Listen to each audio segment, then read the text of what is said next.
Good morning, everybody. Thanks, Mo, for the introduction. My name is Pete Rizzo. I'm the editor for Coindesk, which is the world's largest blockchain news platform. We specialize in events, news, and research. You can find us at coindesk.com. So today's topic is innovation in the UAE. So we've seen a lot of presentations today that talk in a lot of detail about how blockchain is being used. And the goal of this panel is to take a step back and talk a little bit more about innovation.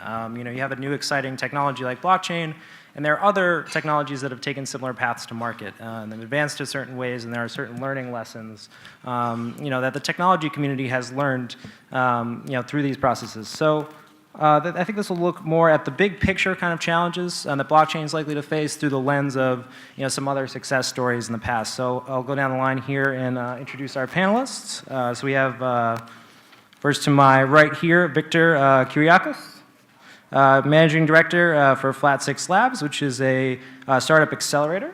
To the left there, we have David Chapman, COO at blockchain startup Anx International, financial services startup, working to bring blockchain technology to the market and solutions including digital assets and payment solutions. We have to the left there Anthony Butler, CTO at IBM Cloud. He's been working closely with its blockchain program, innovating and working with industry startups and large enterprises there. Next to the left we have Magnus Olsson, co-founder and chief navigator at Careem, the region's largest chauffeur car service, which has raised upwards of $70 million. And last but not least, Alvaro Abella, managing partner at Beco Capital, MENA-focused VC firm. Investments include Careem and Property Finder and some other members of the Global Blockchain Council that we heard from this morning. So I guess I want to introduce this panel. On the way over here, I was reading magazine Scientific American, which is very big in the US. Talks a lot about the future. Talks a lot about concepts that we would consider very space age. AI, we have synthetic foods, we have driverless cars. We have all these big ideas that sound like the stuff of movies. They sound like the future. And I think there's a good quote that I heard recently is, I can imagine a future where they're all driverless cars. What I can't imagine is my grandmother driving on the road with them. So we have this idea that we're moving towards a future, but we have to go through intermediate steps to get there. So I want to throw to the panelists as a first question. Let's start with, how do you define innovation? What is innovation to you? And how would you describe your approach to that? So I guess we'll start with Victor. So basically, we're as a Flat 6 Labs, we invest in early stage digital startups, and we try to invest in kind of like the future trends. So we highlight the new technologies, the trends that are coming in. We look at the companies and we see if they're fulfilling any real need in the market using that technology. That need could be for improving a user experience, improving, fulfilling a market need, and what have you. So we assess these trends based on user needs, and then if there is a big potential for them, we do invest in them, and we help them shape their offering accordingly. So that's kind of what. So David, we'll go next with you. So what does it mean to be innovative? Obviously, you're working with an emerging technology, but what makes you innovative, and what is innovation to you? Sure, thanks, Pete. Innovation is, for us, it was the ability to not remain so rigid. What we discovered is that our customers found new ways to use our products, and as a result of that, we actually matured our product and changed strategy. Innovation should be a case of trying new ideas, trying new things, but for us, it was actually the customers who best defined how our product worked. And if I elaborate on what happened in that case, ANX International started out as a Bitcoin exchange. We had a number of innovative firsts. We were the first Bitcoin exchange that offered a Bitcoin debit card that allowed customers to convert Bitcoins into real fiat currency and use that anywhere in the world where MasterCard, Visa, or China UnionPay was accepted. Interestingly, when we did that, the customers came to us, and not only did they see the debit card we offered, but they looked at us and said, wow, you guys offer a technology platform. You can offer mobile apps, web wallets, and you can also combine that with a USD MasterCard that holds $50,000 US. And we said, yeah, we can. And what was interesting about that is the customers then said, well, we want that component, we want that component, and we want that component. And they used that in ways that we'd never seen before. And as a result of that, The Bitcoin exchange part of our business actually represents a very tiny portion of our revenues. We're actually now providing white label technology and payment solutions. So Anthony, maybe you can build off of that. IBM, obviously, huge company working on a lot of things, and is really, is a technology company first. So, how do you work with somebody, like David, who has a new idea, is really excited, and is still kind of iterating, even just figuring out basic concepts like what is blockchain, how should it be used? How do you work with someone in that environment? So the way that I describe, what IBM does in this space is kind of we provide the atomic building blocks for innovation, whether it's cloud, whether it's cognitive, whether it's blockchain. So we're making that available to the public.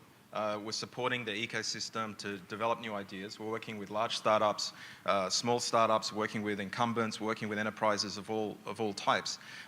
Because we don't really know what all the potential use cases for blockchain are going to be, and we don't believe anyone has that full picture yet. This is very much an emergent technology.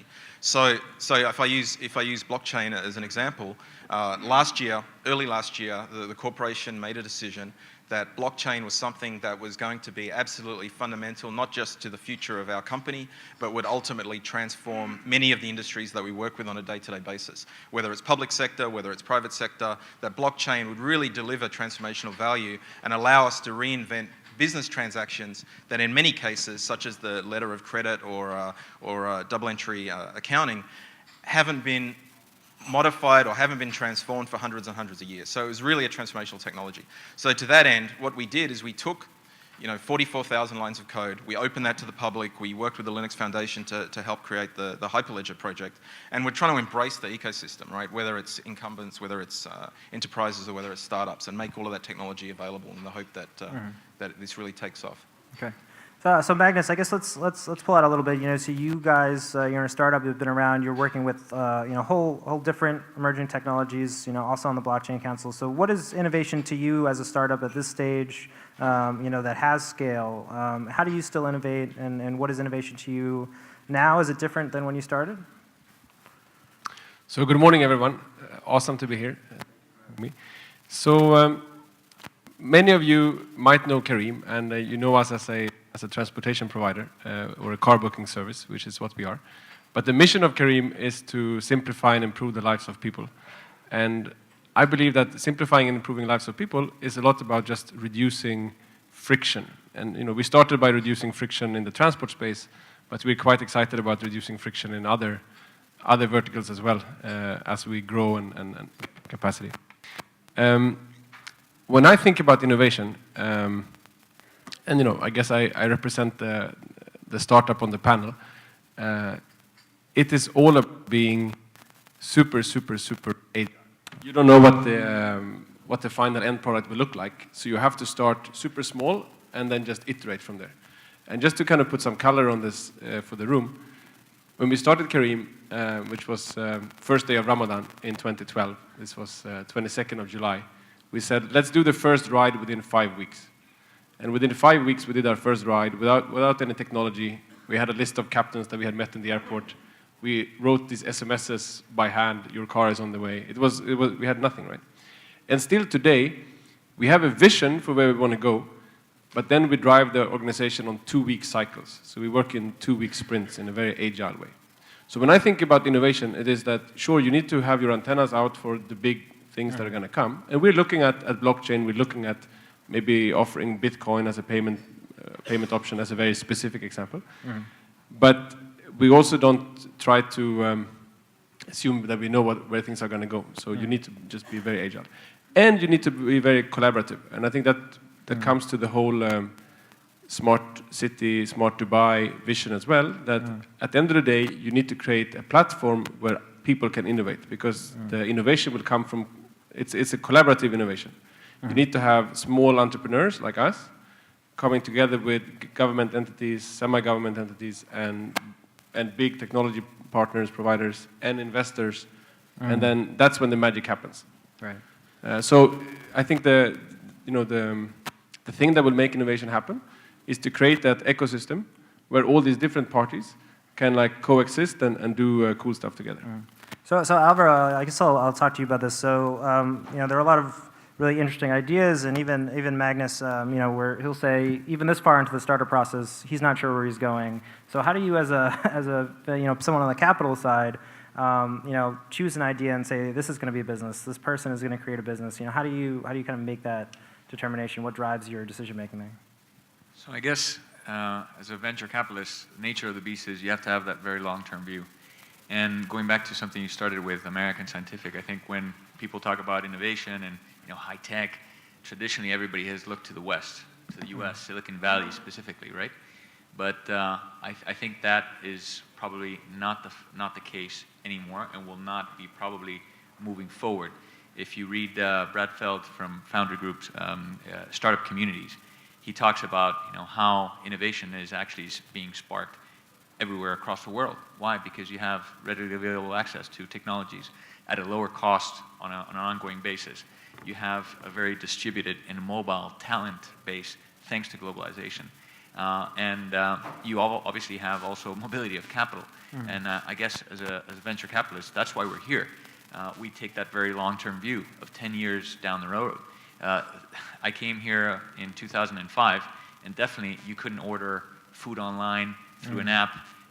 When you looked for the next property to rent, it was on one of the magazines. You do that online through Property Finder. There's a little pitch there for one of our portfolio companies. Or you would actually probably hail a cab on the street, and it was crazy trying to get out on any of the large holidays and grab a taxi. It was almost impossible, and obviously the telephone lines were always flooded.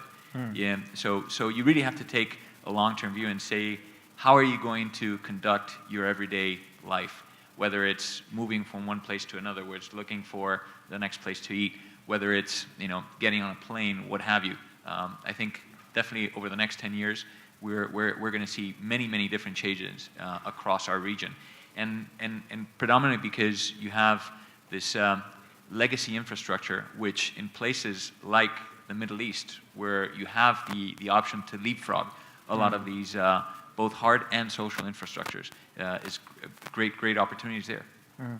Yeah, and I guess of course there's a crowded marketplace of technologies. You're talking about a lot of you guys have talked about making things better. So I guess with Magnus, I'm curious what makes something stick out to you? What makes a new technology something that goes from, oh, that's interesting, I like talking about it, to I'm going to put someone on my team in that department to focus on that. So I guess Magnus or Anthony, I'd be interested in hearing your thoughts on that. I think I'll answer the question not only focused on technologies, but how you can make use of that technology. Because we have had many ideas along the way of cool technologies that let's use this and let's build this into our product, and it's going to be customers going to love it. Very often customers don't love it because they don't care. Customers don't care about technologies, right? I think that was said on the previous panel. Customers care about the use cases, right?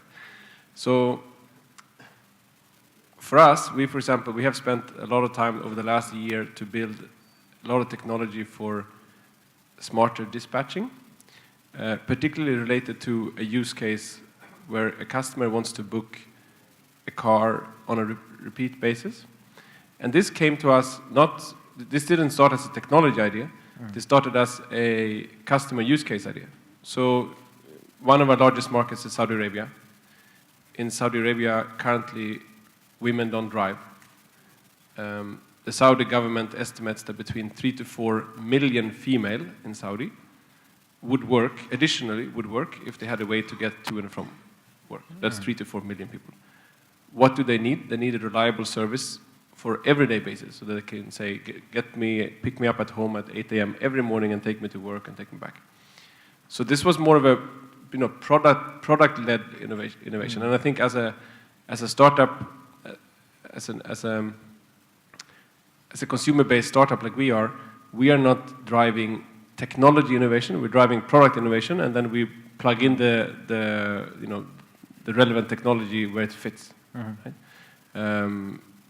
Then there's other types of innovative companies that are driving the technology innovation, but that needs a different a different setup. Well, I was going to say, Anthony, it sounds like you have the mandate that's a little bit different. You know, you went out investigating a technology like blockchain, you found ways to apply it, but you have to convince maybe some other people in Magnus's position to, you know, use it, to find the product fit for that technology. So I guess, you know, how does that process work from your end, where you're maybe working at it from the opposite point of view? So, I mean, even though it may be a little bit counterintuitive because we're a technology company, we don't start with technology. So we start with what is the user experience, what is the potential to have a positive impact on people's lives or people's businesses, right?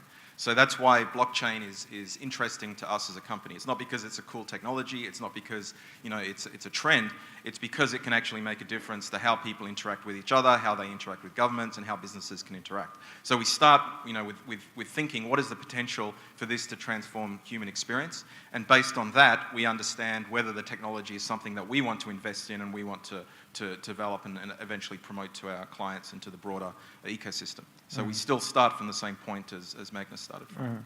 So I'm interested, I guess, David, and when you're hearing this, you know, from a blockchain perspective, when you hear how these players are looking at the technology, I mean, what's your reaction in terms of where blockchain is at in this spectrum of you know, moving it forward? I'll probably be the bad person in the room and say that blockchain is overhyped. You know, the potential there is fantastic. It's an awesome technology. Do I think it's got more hype than big data, you know, 3 or 5 years ago? Sure. Does it deserve that accolade? I think it does. Coming back onto the previous question with respect to innovation, you know, at ANX we see so many, you know, incumbents or players, startups come to us to say, this is our technology, can we partner with you? We want to use your services, or let's do a joint venture. And for us, in addition to, you know, the comments that have been made today, time to market is everything. You know, if someone comes to us and says, we say to them, when is your product live? When is it going to launch? If they say 12 months, we're not interested. Because likelihood, if you look at history, in 12 months' time, 95% of the people that were doing blockchain initiatives don't exist anymore. And that's just the truth. There are so many people saying, I'm going to change the world because we have blockchain delivering technology. For ourselves at ANX, blockchain is a fundamental piece of it, but it's not what we're selling. It's a fantastic piece of technology, but it just works for what we need it to do. It is a bank in a box, and it provides awesome security, reliability, availability, all these things. But it is still just a technology. The fact that your idea or product operates on blockchain isn't going to sell it, unfortunately. So you're talking about partnerships, and I'm interested, Victor, for your perspective on this. Is you know, so if, like David was saying, you know, the turnover in a new technology space is so quickly. You know, you have new startups that they come in, they come out. So I guess, what advice would you give to people in the space who are looking to partnerships as a solution? Is this, you know, how should they treat these, and what would you say, I guess, to them as they look to go forward with it? So, you know, like from the startups that we take on board, you know, it's very important for them also to, you know, leverage the ecosystem that we're building. That ecosystem is around mentors and corporates as well as investors. On the corporate side, what we've seen is that more and more corporates are more, they understand better the agility, they want to be more agile. They want to leverage the technology before somebody else beats them to it. So we've seen a lot of like understanding from that side, and we're also trying to support the corporate to be more agile. So we enable them to engage better with our startup. It's very important for these guys, like the startups, to get to market as fast as possible and to reach a lot of people, especially in this region where investors typically want to see some traction before they invest and all of that. It's important to kind of reach the market quickly. And I think corporates could be a good partner for these startups. So David, are you more critical now with partnerships? Are you more apt to turn people away? For sure. Yeah. From 3 years of doing business, for sure. It used to be a case, oh my God, look, we've got this opportunity. Whereas now it's a case of, can someone qualify and validate this before we even entertain the idea? Right. So Anthony, is it the same thing? I guess, you know, when you're, you know, from your perspective as of an enterprise working with startups, you know, I guess how do you, are you conscious of needing to engage with them in a certain way, of you needing to respect their time, their need to move forward? I mean, how do you engage properly with a startup that is looking to innovate and move fast? So the way that we've addressed that, particularly with respect to blockchain, but it extends across all the portfolio, is trying to make everything available through the cloud. So we democratize access to all of these services. So instead of having to go and negotiate with an IBM salesman and ultimately sign a contract that could take a long time, everything is now available in the cloud. Someone with a credit card, whether they're sitting in the remotest part of the world, can get access to most of our services, including blockchain. Right. So we're trying to democratize access and get out of the way of the innovation. That's one way that we've been doing it. But I think one of the things that's particularly interesting about blockchain is that it's one of those rare opportunities where you're seeing enterprise and startups work together. So a lot of the innovation that's being adopted or being embraced by the enterprise is actually born out of startups, which is quite an interesting dynamic with respect to what we're seeing around blockchain.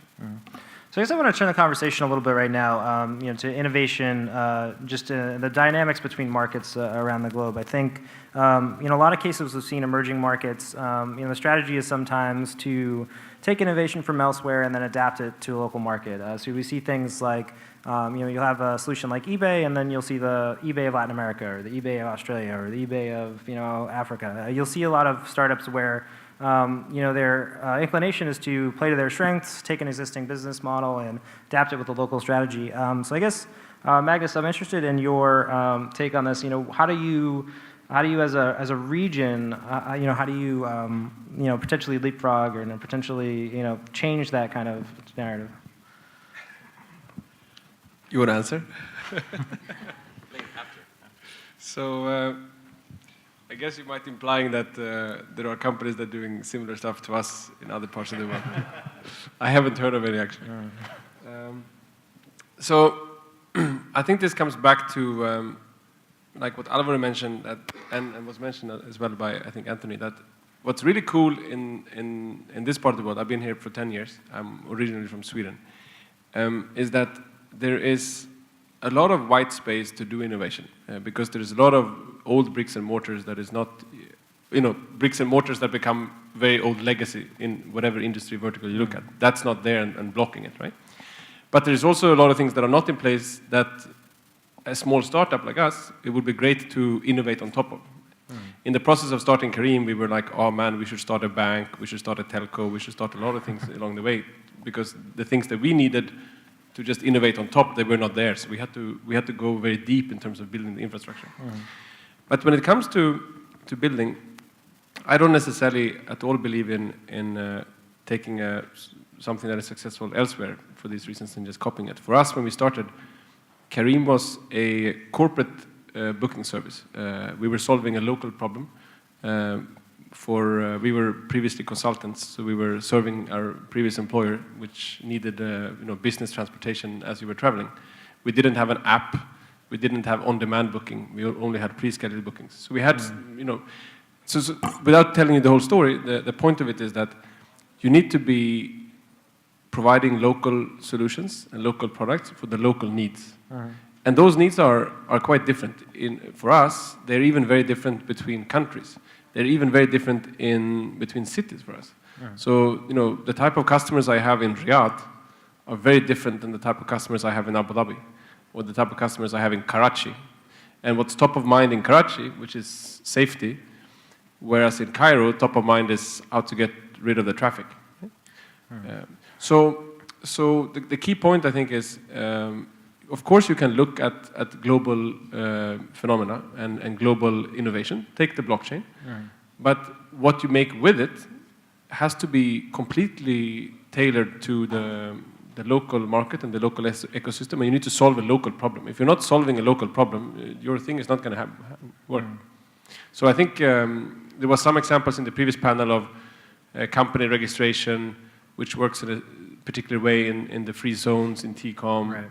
That's a local solution to a local problem or local setup done with a global technology. I think that's how you have to do it. So Alvaro, would you agree? And I guess off of that, is funding an issue here? Is that something where you see this as kind of holding back maybe innovation here going global, or? Actually, I don't think that funding is the issue.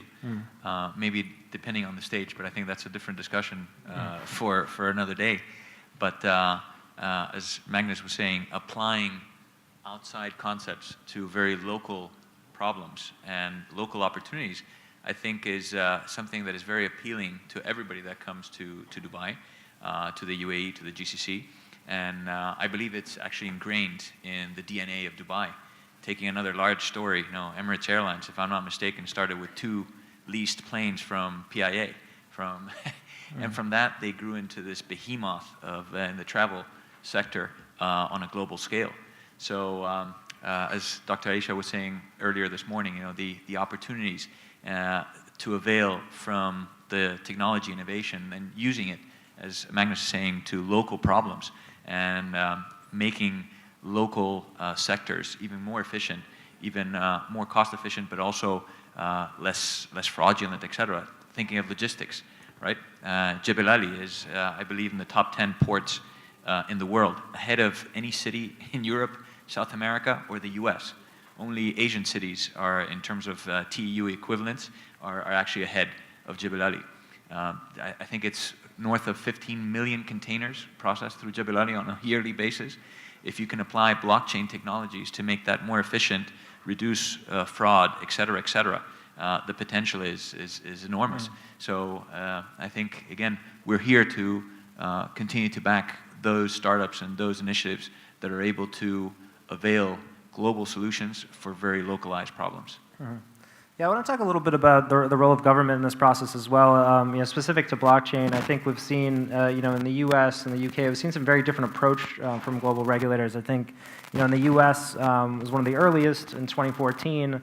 You know, they were very quick to impose a rule set or to try to get the industry under its control to figure out, you know, how it could best fit in the rule structure. I think, you know, the UK now, you know, has come out and they've said, you know, maybe they went a little bit too far. Let's be more encouraging. Let's invite more of these startups in and put forth a framework where, you know, they can perhaps flourish or have more encouragement in order to grow. So I guess, Anthony, I'm curious, you know, for your perspective here. You know, what can Dubai look to do locally here? Should it follow any of these previous patterns in your perspective, or you know, should it do something new? Or, yeah. So if you look at fintech more broadly, you know, when they look at what are the sort of success factors, or you know, what is the secret sauce, if you will, for building a successful fintech ecosystem, it typically comes down to 4 pillars, right? So access to capital, access to markets, access to skill, and then the 4th, and the one that most of the markets are lacking, is regulatory support, government support, right? So I think, you know, the first 3, I think, you know, everyone would agree we have those here in Dubai in particular. We have access to skills. We clearly have access to markets, both local and adjacent, and also further afield.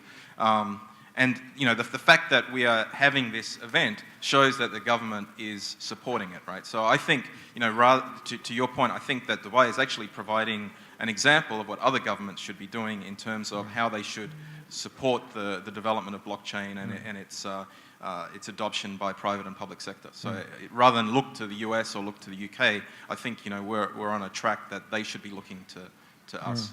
So David, would you agree? I mean, you've been out there, you've worked in different jurisdictions. Is this one of the most supportive regions, or? For sure. So I definitely agree with Anthony's comments. It's been an interesting journey for me. It's not only governments now more supportive, the regulators are pushing for it. It's also a case of because they have to.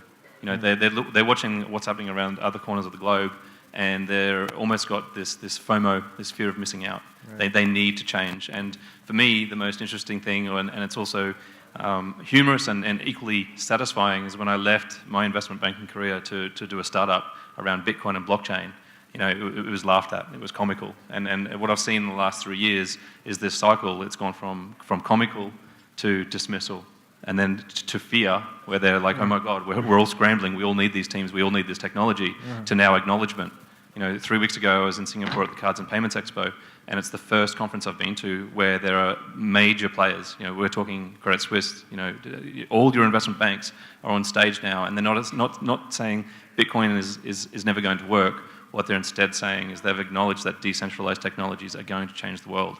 You know, and the real key that has come out of the last 12 months is that mobile applications, peer-to-peer, decentralized technologies, and in emerging markets. That's going to be a huge game changer, is that everyone now is trying so hard to focus on financial inclusion. The UN defines financial inclusion as giving unbanked people the use of accounts, transactions, credit, and insurance. And there are so many people, including startups, that are so much more nimble and they're allowed to do that because of technologies such as blockchain.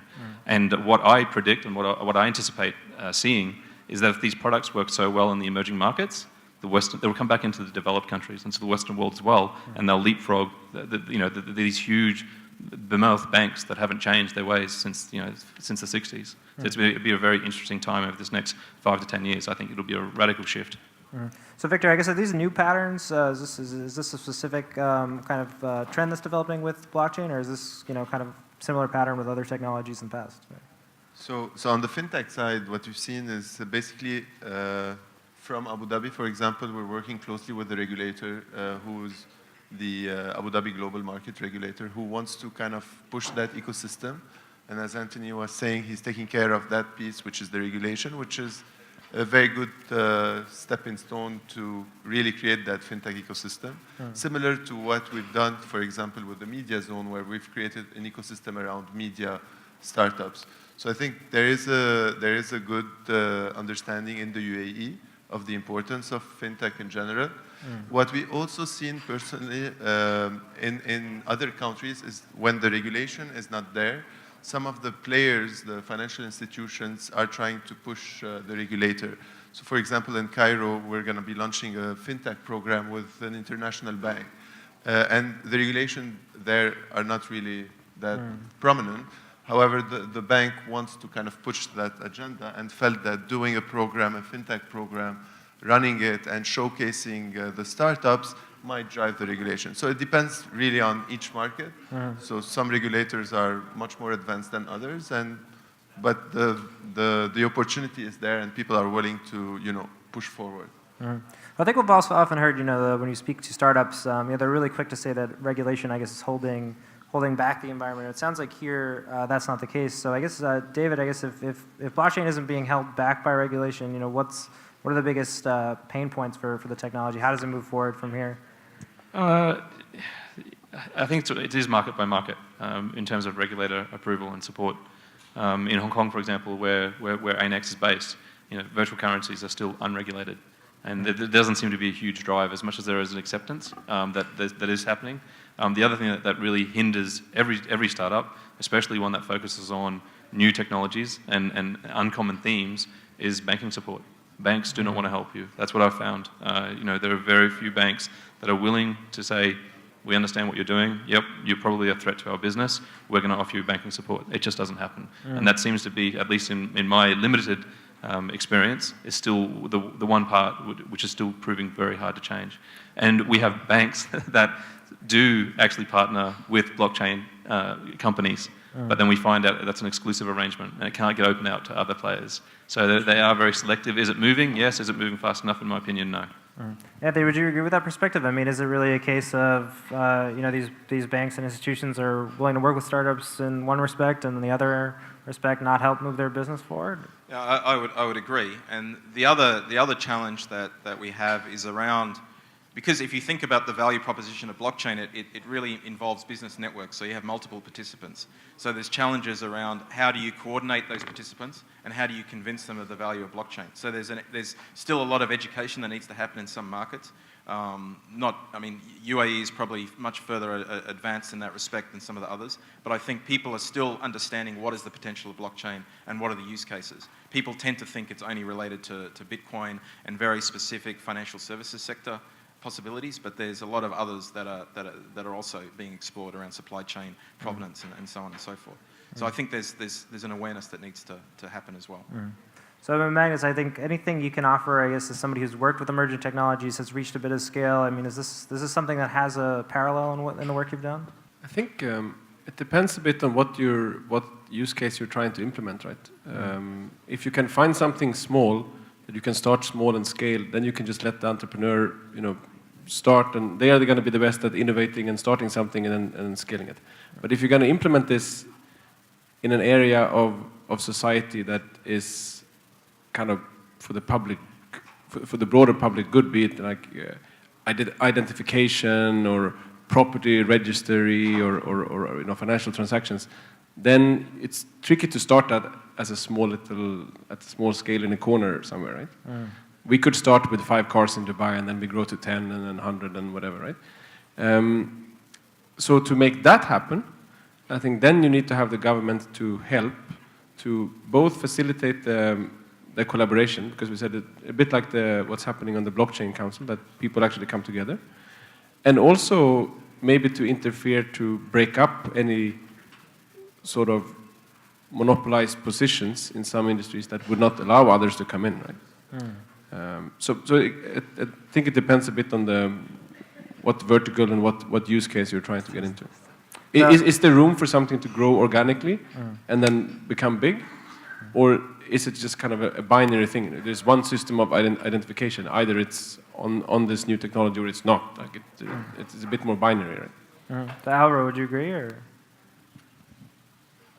Again, I think it goes back to what Magnus was saying, the usage case. We, as investors in technology, could be fascinated by a new technology, but if it doesn't have real-world application in a large addressable market base in our region, because we invest solely in our region, and it has to be solving a real-life problem, a large problem. It's not, Matchbox Mercedes. It has to be the big Mercedes truck, ideally, or the Swedish Volvo truck, whatever. So I guess in your opinion, what's the biggest, what's holding back blockchain in the region? Is it something that's specific to blockchain, or is it something larger? Is it internet penetration? Is it something like that? Or? I think it's probably understanding, first of all, the application of blockchain. And I think, again, it's only recently that it's become mainstream media and we're learning more about it. Before it was, I think as Dave was saying, a garage project for many different innovators. And I think it takes that adoption rate to then starting to understand what are the potential usage cases, and people start to tinker with that. So I guess, Magnus, how do you take time for the understanding? And you're obviously running a huge operation. If you need to come up to speed on blockchain, I mean, how do you take the time to make sure that you're getting up to speed on it? On new technologies in general? In general, yeah, or blockchain specific, yeah. I think, there's so many ways you can do that, right? But I think coming to attending conferences with people that are leading in this field, which is a lot more leading thinkers than I am. I'm a car entrepreneur. That's how I do it. I think there are some inspiring startups in the room, both from the region and globally, and I tend to feel that that's where I learn the most from fellow entrepreneurs. Okay. I think, unfortunately, that's all we have for time here. But thanks to the panelists for coming, and I appreciate everybody listening as well.